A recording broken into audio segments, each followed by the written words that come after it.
Support for NPRmageddon comes from Tiny Tots Tattoos and Body Modification, reminding parents everywhere that our most valuable resource is our children. So why not up their resale value with some surgical grade decoration?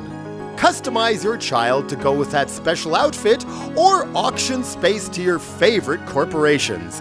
At Tiny Tots Tattoo and Body Modification, nothing is off limits.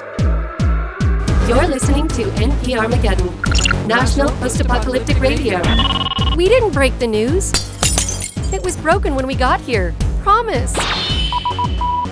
From NPRmageddon in Los Angeles, I am Bryan Garcia McMillan Keithley. Well, Blood Pope Juan Castro II has been found dead today at age 48. One of the most reclusive religious leaders of our time, he moved the Blood Church headquarters to an aircraft carrier known as the SS Basilica, so he would no longer have to set foot on what he once described as dirty land made out of dirt with dirty people dirting the place up. He also kept his pee in jars, so yeah. Blood cleric Dimitri Sagittarius announced the Pontiff's death to the faithful gathered at the docked aircraft carrier at Broken Glass Beach. Dearest brothers and sisters, our beloved Juan Castro II has returned to that bloodbath in the sky. He passed on at some point during the week, we think. It's kind of hard to tell.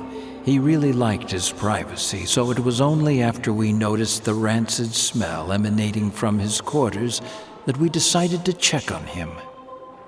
But yeah, he is totally dead. The blood bishops will meet Monday to discuss Juan Castro's successor. Funeral services are also scheduled, and those wishing to pay their respects are encouraged to donate a pint of blood. Blood clerics promise that donations will be properly smeared all over their bodies while they tearfully jerk off in an attempt to be young forever. The Los Angeles Secret Police are still searching at this hour for known terrorist Hart Fisher, who they say is responsible for the death of thousands of ear mice this past week due to ear infection. Why is Hart Fisher doing this? I'll tell you why he's doing this. Because he hates Los Angeles, for one. Because he's jealous of the freedom of its people. That's number two. And because he was homeschooled, probably. Officer X, the head of the Los Angeles Secret Police, had this to say about the ongoing manhunt. No comment! Fortunately, President Skullgore had more than that to say. Hart Fisher is a traitor, a terrorist, and boy does he smell bad. P.U. Terrorism is everybody's business. So remember, if you see something or smell something, say something, and you will be rewarded with a super prize. You dig? When asked what the reward would be for turning in suspected terrorists, President Skullgore said he didn't want to, quote, ruin the surprise. Makes sense. In related news, government officials were able to break up a terrorist cell and put a halt to an undoubtedly sinister plot. We go to NPRmageddon's Peter Podgursky for more. Secret police uncovered an illegal printing press operating out of the scrap metal district, thanks to the vigilance of one brave little boy. Hi, my name is Moss, and I'm a patriot. After hearing about President Skullgore's anti-literacy initiative, 5th grader Moss Castro knew his parents were up to no good. They were making books, and I learned in school that books are bad. So little Moss Castro did what any patriot would do. He turned his parents over to the authorities. Mom and Dad were really mad at me, and they couldn't stop crying. It was annoying. Moss's parents were charged with possession of literature with intent to distribute, and were executed on sight. I'm an orphan. And while his parents are dead, the spirit of democracy is alive and well in one brave little boy. From the scrap metal district, Peter Podgursky, NPRmageddon. There is a pulsating brain advisory in effect for the North Valley. Local authorities say the brain is desperate, possibly high on drugs, and extremely dangerous. NPRmageddon's Bryan Sounalath is on the scene. Bryan, what's the latest? Well, Bryan, the brain's rash of crime spans 2 streets and has been violent and unpredictable. Now, Bryan, what's truly unsettling here, at least for me, is having to keep calling you Bryan when my name is Bryan. Does that unsettle you? Not really. We've confirmed that the brain is an ancient specimen escaped from a local lab. Things are developing rapidly here, and I'm not even sure I'm safe where I'm at. I'm Bryan with a Y. Great. Like I was saying, authorities are urging everyone to stay in their homes and remain calm. Now, are you a Bryan with an I or a Y? I'm Bryan with an I. Oh, good, because, it'd be weird, right, if both of us had the Ys? Yeah, well, it's a pretty common name. I've been told that the Y is more unique. Maybe. Now, the next step is for mercenaries knowledgeable with biohazard emergencies to sweep the area and make sure... Hold on. There is a rustling in the palm tree above me. I hear that Bryan means high or noble. And probably the Y means, even more noble or something, right? I believe I've spotted the pulsating brain. Other people have told me that Bryan derives from an older word meaning maggot. I don't buy it. I'm going to move very slowly and very quietly away. Variants of Bryan include Bryant, Bran, Brion, and Brianna. For the ladies. Would you shut up about the name, Bryan? It left on my face! Oh, it's stinking strange! Tendrils in my ear! Bryan? Bryan, are you still with us?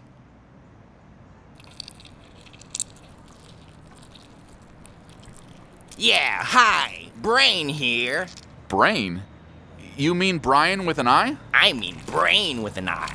Is this some kind of joke? Are you in danger, Bryan? Don't call me Bryan. I'm the brain. Really? Then why do you sound just like Bryan, kind of? I hijacked his vital functions, including his mouth. Check this out. Yeah. I'm a booger brain. My name is Bryan. My brain got turned into a milkshake.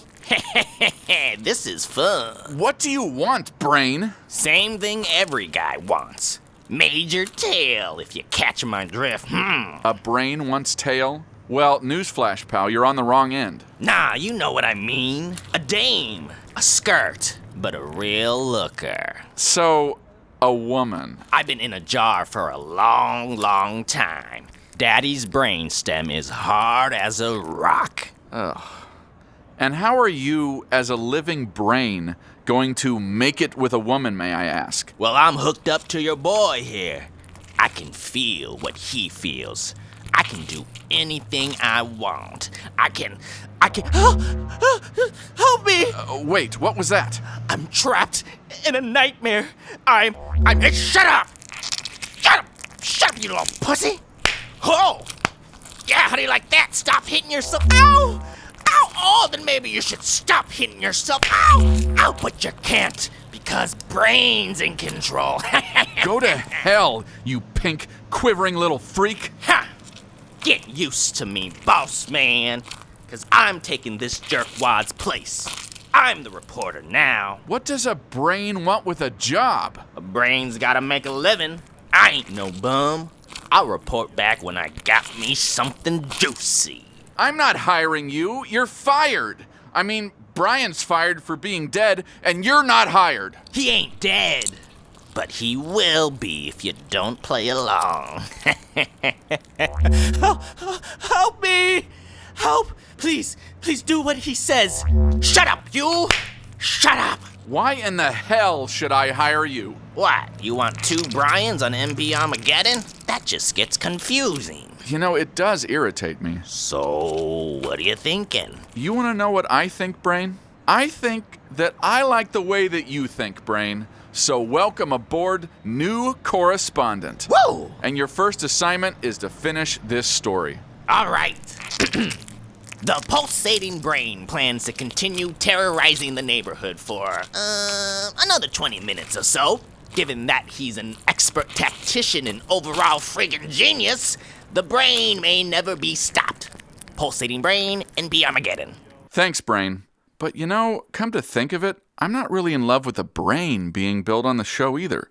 It's too close to Bryan. It's like the same letters. Did you know that 3 out of 4 Los Angelinos can't count to 10? Why? Because they're hungry and they've eaten their own fingers. Don't eat your fingers, you need them for counting. If you suffer from a lack of fingers, try to get really good at using your toes for finger things. Thank you. And now a special message about blood sports. This message is brought to you by Mortimer's old-fashioned repurposed popping corn. Remember, an extra cup of grit goes into every bag of Mortimer's popcorn, in addition to whatever grit's already there. And the grit means it's good. But back to blood sports. Everyone loves a good fight. And sure, the sight of blood evokes in all of us a priceless tingle, the kind of special, almost sexual thrill we can't get anywhere else. But that doesn't mean there shouldn't be some common sense rules in place when you host your own blood sporting event for fun and profit. So for some helpful do-it-yourself tips for the construction of your death arena, we turn to our resident blood sport expert, BJ Schwartz. Thanks for having me on, Bryan. Look, when it comes to blood sport, you have to provide at least a 10-foot by 10-foot area for the combatants. Bloodletting in an area the size of a small closet is just not the kind of bloodletting your visitors bartered their precious foodstuffs or loved ones to see. Sure, put them in a steel cage if you have the scrap steel, but make sure the cage is big enough. That's a rookie mistake too many blood sporters make. So what you're really trying to say is, to bring the boom, you gotta have the room. Yeah, I guess so. On the other hand, don't make the arena too big. When that survival instinct kicks in and a losing fighter has the room to run, seconds seem to pass like hours. Really, it's excruciating. Keep your fighters close. Running is for cowards that should die regardless. But you'd be surprised what a broken jaw will do to an otherwise hardy fighter.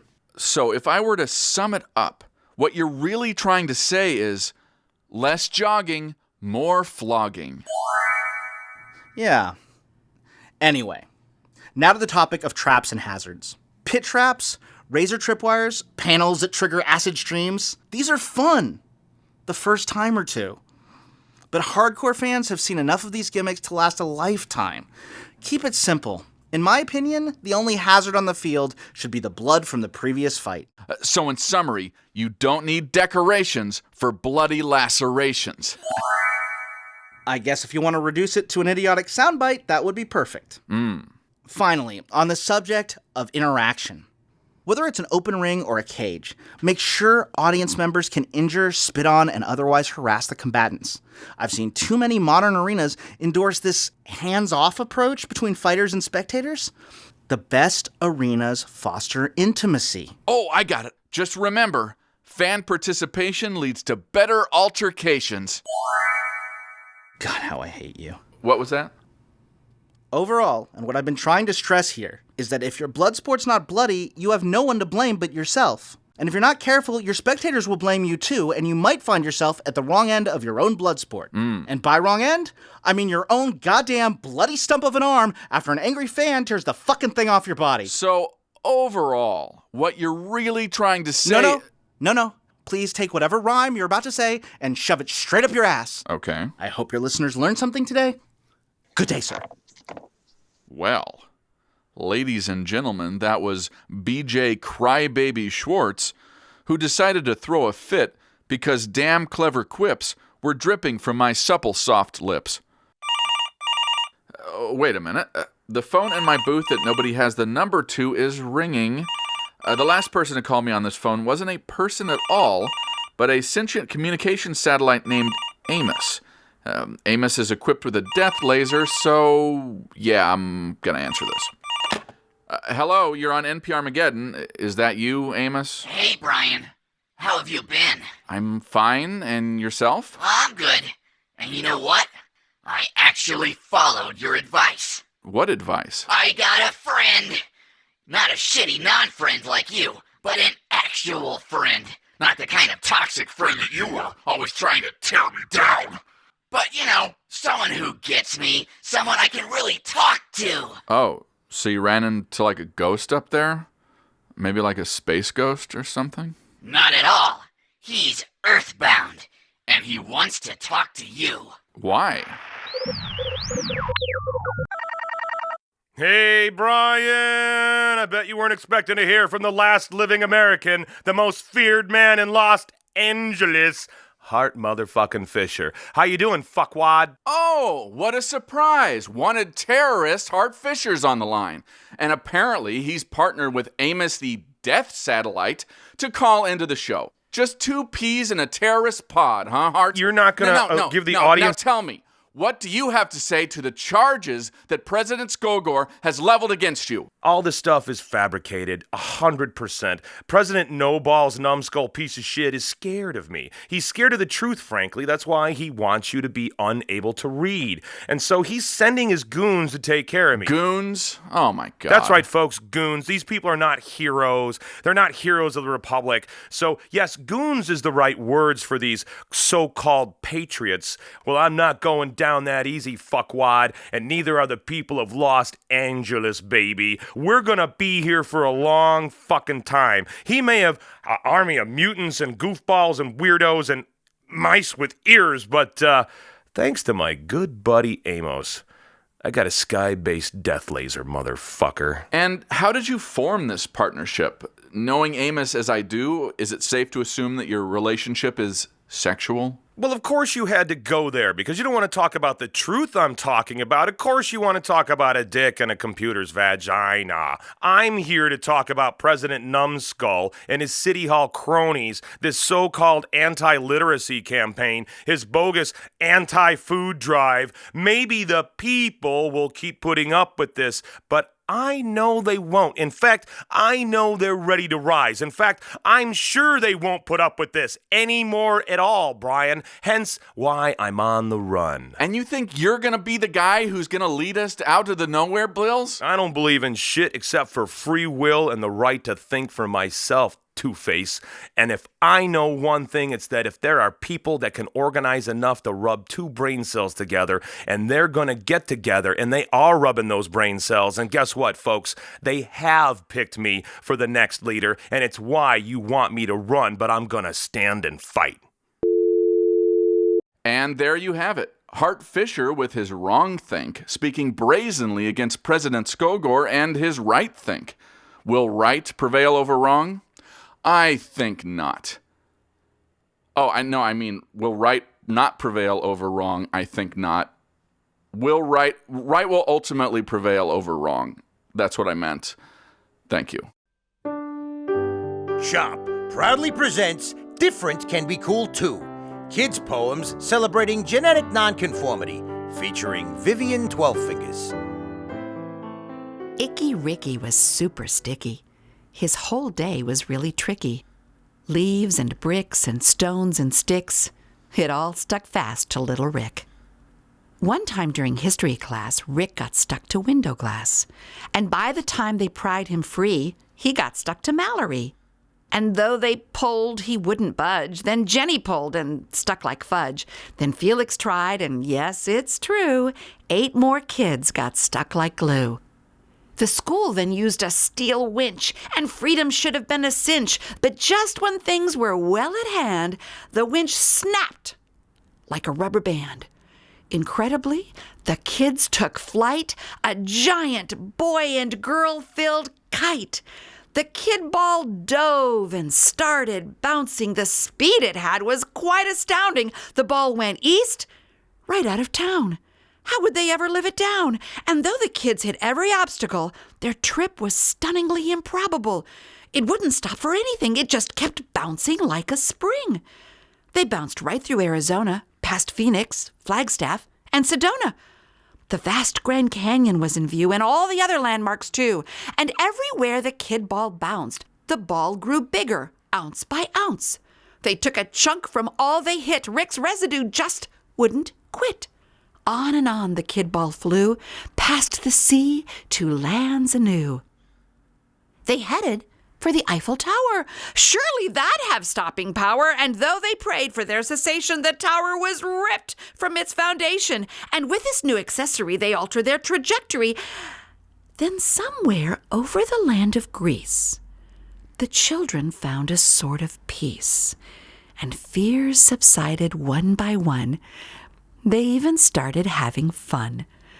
The ball went south to Egypt's shores, and there they added even more. The kids became quite spirited to tear the tips off pyramids. Incredibly, their speed refreshed as they flew right past Bangladesh. It was a dream, or like a movie, to hurtle past Japan's Mount Fuji. Would they sink in the Pacific? Nope. Their ark was still terrific. And after all their sights uncharted, they came back to where they started. The kid ball jumped and flipped and skipped, but a hot spring finally stopped their trip. The moisture split the ball in twain. The kids came down like drops of rain. The water helped them get unstuck, and with some help and lots of luck, the kids marched through the school's front door with everyone accounted for. And in that single magic day, the kids learned more than if they'd stayed, and little Rick was called a hero. No more Sticky Ricky, super weirdo.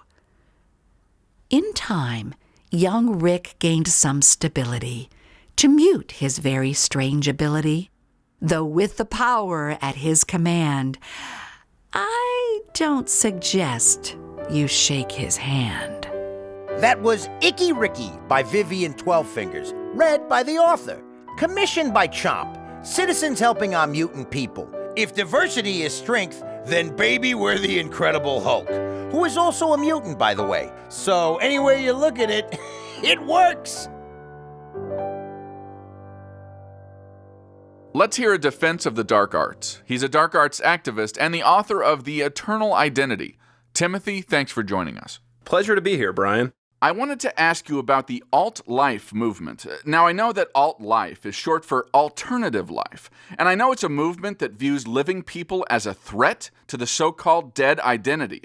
Timothy, are you alt-life? No, I'm not. I'm alive. I've never identified with the alt-life. You and the press seem determined to crown me the Lich King of alt-life, but all I've done is given it a fair hearing in the press. So you do believe in human sacrifice? Well, that's a very life supremacist framing. Well, the Necronomicon explicitly details the steps required for human sacrifice. The Necronomicon merely lays out what human sacrifice can do for an individual. It's not condoning murder. That's good journalism. What you sound like to me is an apologist for necromancy. Everyone wants to pull out the necromancy smear when it comes to the dark arts. But here's the question I grapple with. Should I let people like you define the dark arts, or should I stand up defiantly and define the dark arts for myself? But the alt-life movement is part and parcel of the larger dark arts community, is it not? Yes, but they're not the boogeyman you make them out to be. Not a boogeyman, but more like a ghoul, considering your line of work, right? Some are. Look, all the alt-life wants to do is secure the existence of unliving people and ensure a future for the soon-to-be-dead. And sooner is better than later for your side, right? It seems people in your position are trying to hasten that life-death transition. Not at all. The alt-life's position is merely that dead culture is valuable and the dead are worth preserving.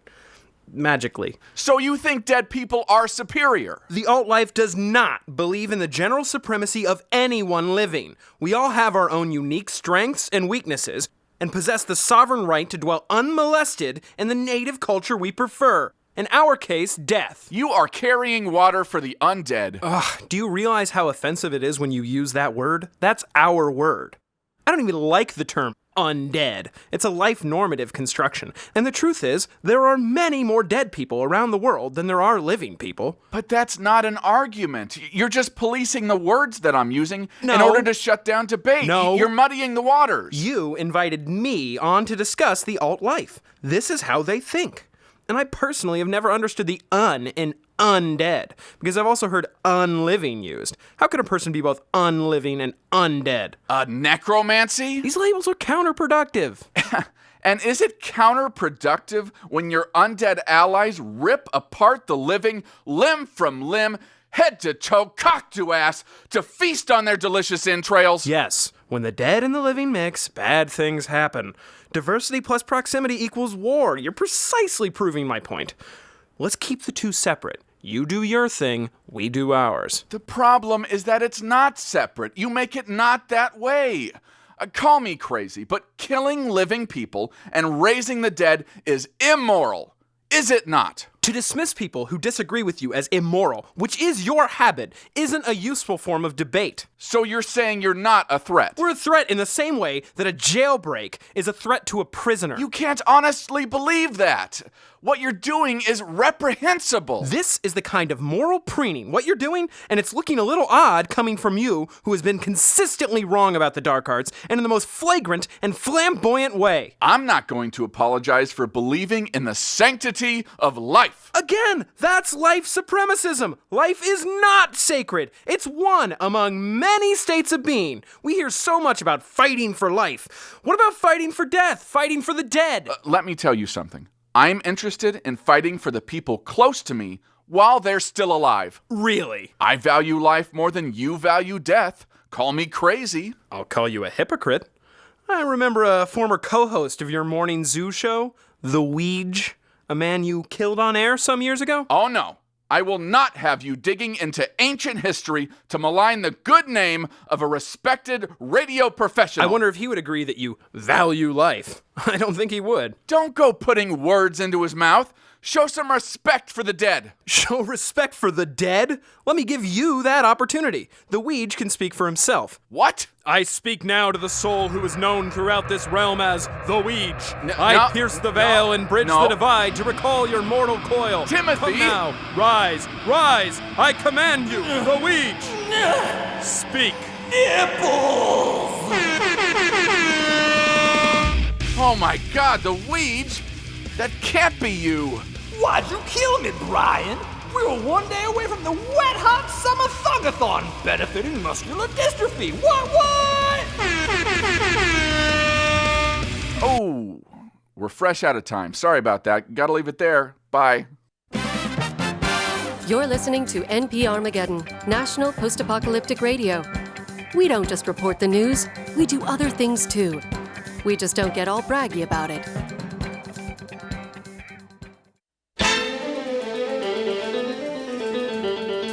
And now with our Betatech First Alert traffic update, here's John. If the traffic is smooth or if it's slow, here's the person who's sure to know. What can drivers expect out there? Oh, Bryan, it doesn't matter. The drivers are ephemeral. Nation-states come and go, but the traffic always remains the same. And what can you tell us about the traffic, John? Bryan, I'm not sure I have enough time to go over my theoretical model of traffic wave fluid dynamics, but, maybe I'll give it a shot. Time is an illusion, after all. Let's start with October 23rd, 4004 BC, 10 o'clock in the morning. I'm just going to go ahead and assume the 405 is a mess? Yes, that's one of the constants in my model. How did you know? Lucky guess. What's less burdensome, caring for an old person who's physically broken or one who's mentally broken? Find out by adopting your own old person with the Broken Elder Adoption Program. From loons to cripples, the program has plenty of discarded seniors in need of a good home, many of whom aren't even that broken. So take your pick and answer that age-old question, what's going to be less of a hassle, a broken body or a broken mind? Careful now, neither is not an answer. And for you adventurous types out there in need of a real challenge, the Broken Elder Adoption Program has plenty of elders who are both physically and mentally broken. Boy, do they ever! So adopt your own elder today. Thank you. Now we move on to the world of science and our There's Always Room for Science segment. Science rules! Sponsored by Mort's Junkyard. Junk schnunk. Every part's a beauty at Mort's. We're joined by our science correspondent, Laurel Vail. What sort of science do you have for us today, Laurel? Well, Bryan, ever since the calamity devastated humankind and plunged us into chaos, one question has emerged. What the hell happened? One group of super scientists are trying to answer that very question, and also trying to do science things along the way. Science things, like their latest invention, which I've come to share with you today. Laurel, your science today just looks like a telephone. It is. But using a combination of temporal science and dark sorcery, it makes very special calls. I told you not to bring any of your goddamn dark sorcery into this station. Oh, come on. It's just a little dark sorcery. Don't tell me you can't handle that. Fine. Who are these calls to? Not who. When. This phone can call people in the past. The scientists hope that by talking to our ancestors, we will be able to figure out what caused the calamity. And how does it work? Well, you simply mash the keypad a bunch of times until the phone starts ringing. When somebody answers, you can talk to them through the space-time continuum. Would you like to try it? Well, I suppose there's no time like the present. Oh, Bryan, you're such a card. Let's see who we can get on the line as we piece together our mysterious and disastrous past.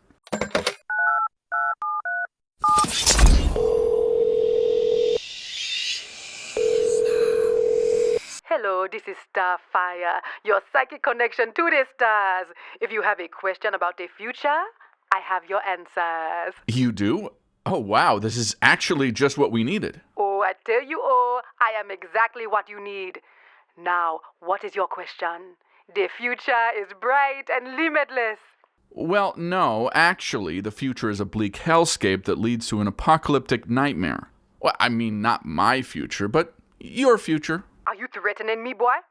I do not respond well to threats. No, what I mean is... And who is the psychic here? Me or you? Well, I am from the future, so your future is my past, and that's what I'm interested in. The present. But yours, not mine. Say that again to me. Just tell me what's going on. Okay, boy, you want to know what is going on? I tell you what is going on. I have a bachelor's degree in communications, but I'll be damned if it's what the paper is printed on. And I have debt. Can I pay it off? No, I don't think so. Now that is what is going on. Okay. While I appreciate your situation, it's a bit on the personal side. I'm thinking bigger picture. Oh, the bigger picture is that most of my good years are behind me. You think I like this job? No. What am I to do? Why didn't I go into the STEM? Everything would have been different if I would have gone into the STEM. STEM? What is this STEM? STEM. Science, technology, engineering, math. When I was a little girl, I was so good at math. So good. But did my family encourage me? No. They say, find a husband. They say, have a baby. And now look at me. When I go out, I have a baby strapped to my front and a bigger baby strapped to my back, and I am tired. Just trying to make enough money to put food on the table, but my husband uses it to buy his PlayStation games. These are all small, insignificant little disasters in your present. I have to know about the giant disaster in your future. Oh, you have to know. Do you know starting salary for STEM is $80,000 a year? Oh, God. And that's straight out of college. If that is a disaster, then sign me up. I don't care about your life. From my point of view, I'm pretty much talking to a dead person. I'm just trying to figure out what horrible thing is going to happen in your future. Oh, let me look into my crystal ball. I see in my future an $800 a month student loan payment every month, and I see my landlord trying to evict me so he can use my place for Airbnb. Yes, I got the carpet dirty. I'm a human being. I offered to pay for the rug cleaners, and then he say, oh no, it's too dirty. It has to be replaced for $3,000. $3,000? I go to Home Depot right now and buy a house worth of carpet. Well, that was certainly illuminating. Oh, and what does this button on the side do? Oh, that button sends your call into the future. Nice. Let's give it a go.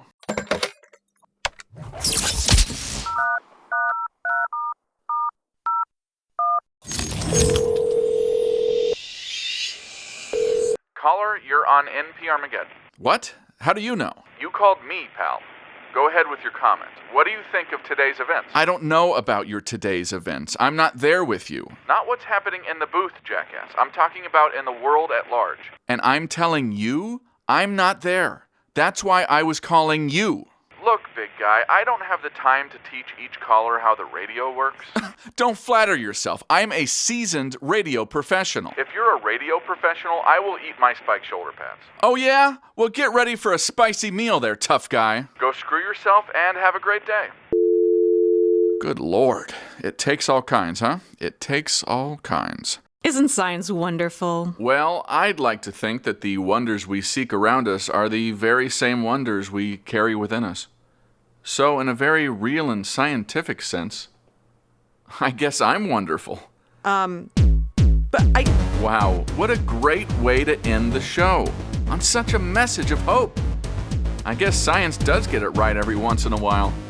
This is Bryan Garcia McMillan Keithley, reminding you that to live is to suffer, to survive is to find some meaning in the suffering. Have a wonderful day. NPRmageddon is written and produced by Peter Podgursky and Bryan Keithley.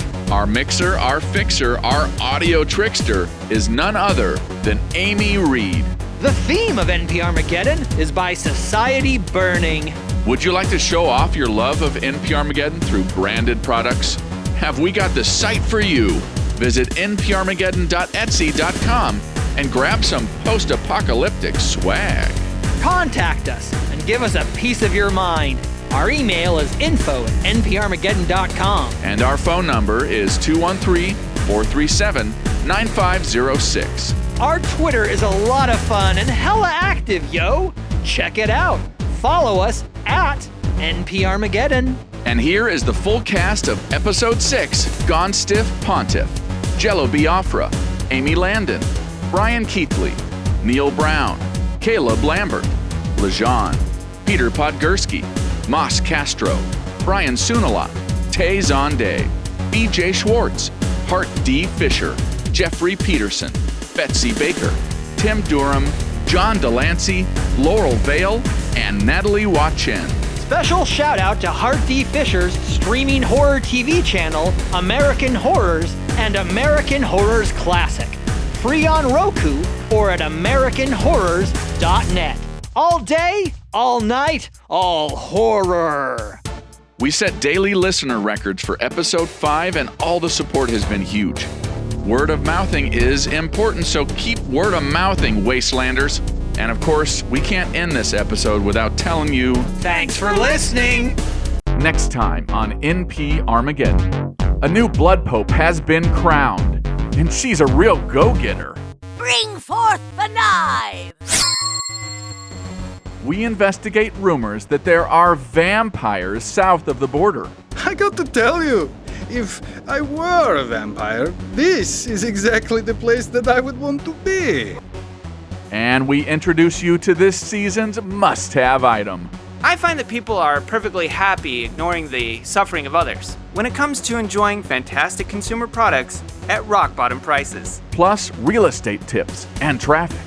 If you leave the body out front for a few days, no one will mess with you. Featuring the voice talents of John Delancey, Barbara Goodson, Andrew Bowser, Christopher R. Ellis, Jeff Bosley, Laurel Vail, Tay Zonday, and many others. All this and more in NPRmageddon Episode 7, probably the meanest episode.